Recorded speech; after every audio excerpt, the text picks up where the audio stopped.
The Disney Investors event gave us a lot to talk about in regards to the Marvel Cinematic Universe, including a full teaser trailer for the upcoming Disney Plus series, Falcon and the Winter Soldier. While we already know a bit about the show and who we're going to be seeing in it, the trailer gave us a reveal of a possible villain who might just play a big role in the overall plot. We got a very brief look at a character that seems to be none other than Flag Smasher. Now wait a minute, who the heck is Flag Smasher?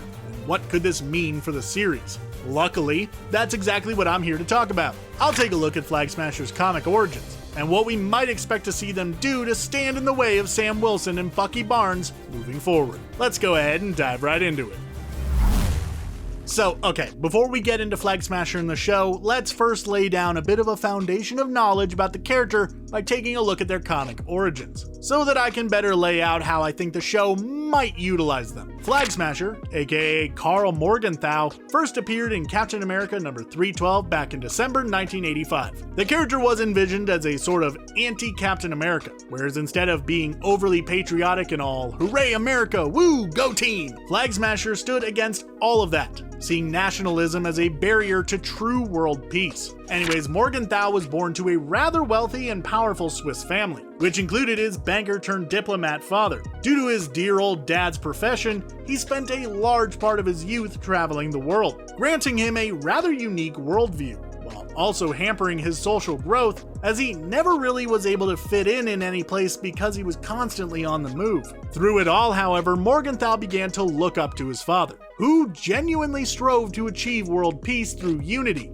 through diplomatic means. However, once his father was killed in a riot outside a Latvian embassy, his views shifted, and he began to believe that his father was far too passive in his approach. So he took up the name Flag Smasher, and swore to take down symbols of separatism, such as flags, embassies, any sort of national symbols. And you know what is one pretty freaking major symbol of American patriotism that he might want to take down? That's right, Captain America himself.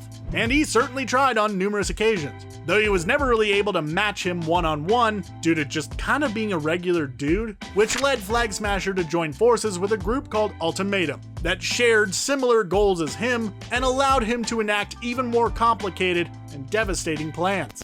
Okay, so now that we have a fairly brief but pretty solid grasp on who the heck Flag Smasher is on the page, let's try to figure out what the character might bring to the Falcon and Winter Soldier Disney Plus series. Note that all of this is pretty much pure speculation, as outside of a couple of shots, we don't really know anything for certain. So take all of this moving forward with a massive grain of salt. Okay, with that out of the way, let's go ahead and take a look. So as far as we are aware, the show is going to deal with Sam Wilson's struggle with coming to terms with the new mantle that he was gifted by Steve Rogers. His struggle with becoming the new Captain America. Standing in his way is the US government itself, who has rejected him as Captain America, more than likely due to the fact that he is probably still technically a fugitive due to the events of Captain America's Civil War. Instead, the government has put forward their own Captain America, specifically John Walker, as portrayed by Wyatt Russell. Outside of the conflict between Walker and Wilson over the name Captain America, Flag Smasher comes onto the scene, with Ultimatum at their back,